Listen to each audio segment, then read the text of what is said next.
Hello everyone, कैसे हो आप सब। तो आज हम लेडी शर्ट का ड्राफ्ट करेंगे।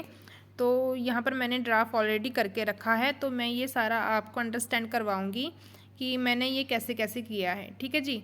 तो सबसे पहले हम यहाँ पर ये देखेंगे शोल्डर। शोल्डर हमारा जो टोटल है तो वो है 16.5, 16.5 इंच है यहाँ पर हमारा पूरा शोल्डर टोटल, जो भी हमने कस्टमर का मेज़रमेंट किया था। ठीक है जी।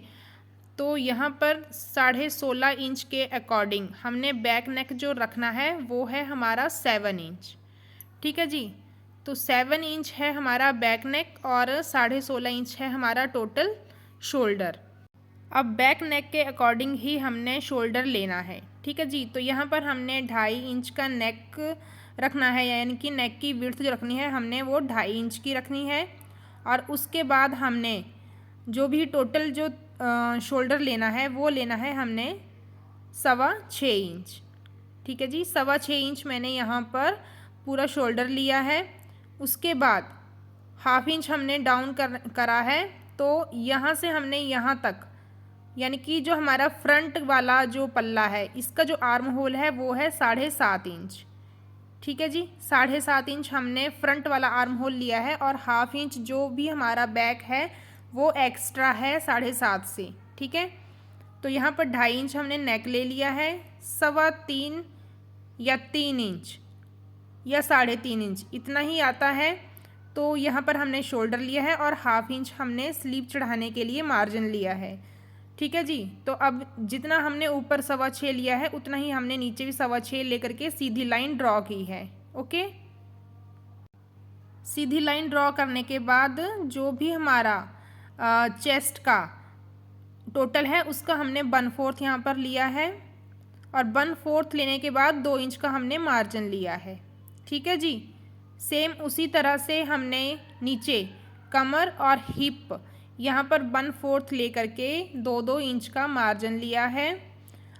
उसके बाद हमने इन सारे निशानों को एक दूसरे के साथ मिला लिया है। तो इस तरह से हम इन निशानों को मिला लेंगे। इसके बाद हम देखेंगे जो भी हमारी आर्म होल की शेप होगी वो कैसे देनी है। ठीक है जी। तो सभी निशानों को, जो भी हमारे फिटिंग के निशान हैं, उनको हमने इस तरह से एक दूसरे से मिला लेना है। अब यहाँ पर हमने आर्म होल की शेप देनी है। तो जो भी हमारा टोटल शोल्डर है 16.5 इंच, तो वो हमने यहाँ पर लेना है। जो भी हमारा टोटल है उसका यहाँ पर हमने हाफ लेना है। जैसे यहाँ पर हाफ आ गया है जी 8.25 इंच। ठीक है। 8.25 इंच पर हम यहाँ पर मार्क लगाएंगे।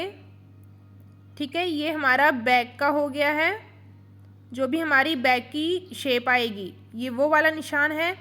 और अब अंदर की तरफ 1.25 या 1.5 इंच का निशान लगाएंगे, यानी कि ये हमारा जो अंदर की गुलाई होती है ना ये 6 इंच बंद साइड से, हमारा फोल्ड साइड से 6-6.25 इंच तक होना चाहिए या 6.5 इंच तक, वरना जो हमारा यहाँ पर आर्म होल है फ्रंट वाला वहाँ पर खींच पड़ती है। तो यहाँ पर हमने 1.25 से 1.5 इंच लिया है। ठीक है।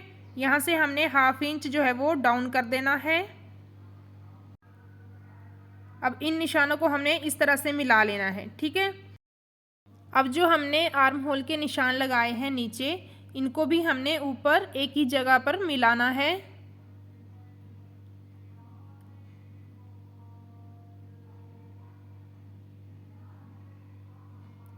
तो ये देखिए फ्रंट और बैक दोनों के निशान हमने मिला लिए हैं। अब हमने शेप देनी है। तो ये देखिए यहाँ पर हमारा जो भी बस्ट पॉइंट होता है, ठीक है जी, जो भी हमारा टोटल बस्ट पॉइंट होता है, जो भी हमारा इतना मार्जिन यहाँ पर आया है उतना ही हमारा यहाँ पर आना चाहिए। और यहाँ पर निशान लगा लेंगे।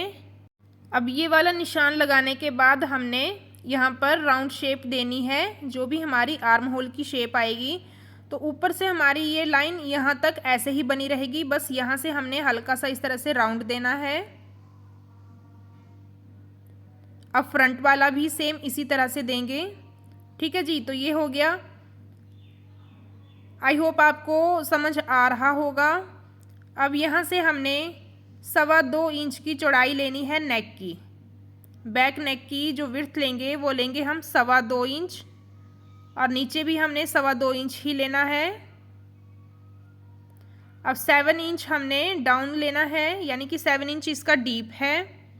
अब यहाँ पर राउंड शेप देने के बाद इसकी कटिंग कर लेंगे।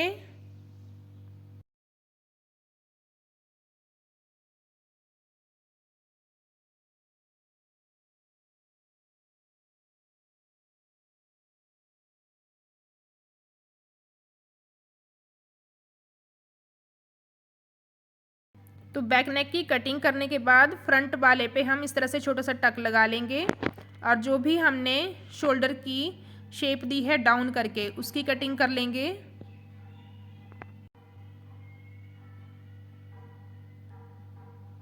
अब यहाँ पर शोल्डर की कटिंग हो गई है। अब हमने आर्म होल की कटिंग करनी है।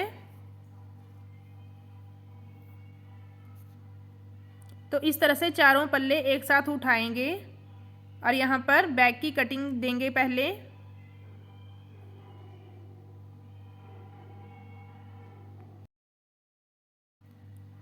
तो यहाँ पर बैक की कटिंग दे दी है। अब 2 पल्ले उठाएंगे, यानी कि फ्रंट वाला पल्ला उठाएंगे और इस तरह से फ्रंट की शेप की कटिंग भी करेंगे। अब साइड से जो भी हमने मार्जिन वाला निशान लगाया है वहाँ से हम इसकी कटिंग करेंगे और जहाँ पर हमारे हिप, कमर और वस्ट पॉइंट है वहाँ पर हम छोटे छोटे टक्स लगा लेंगे।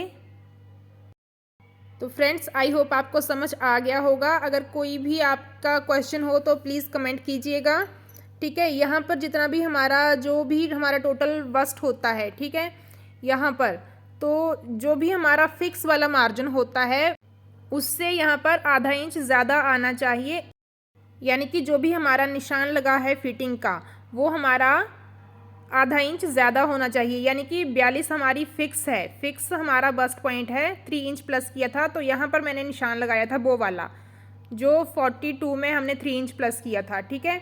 उसके बाद यहाँ पर कितना आया है वो देखते हैं। ये देखिए 10.5 हमारा यहाँ पर आया है। उसके बाद हमारा हाफ इंच बच गया है, यानी कि ये फिटिंग जो है वो परफेक्ट आएगी।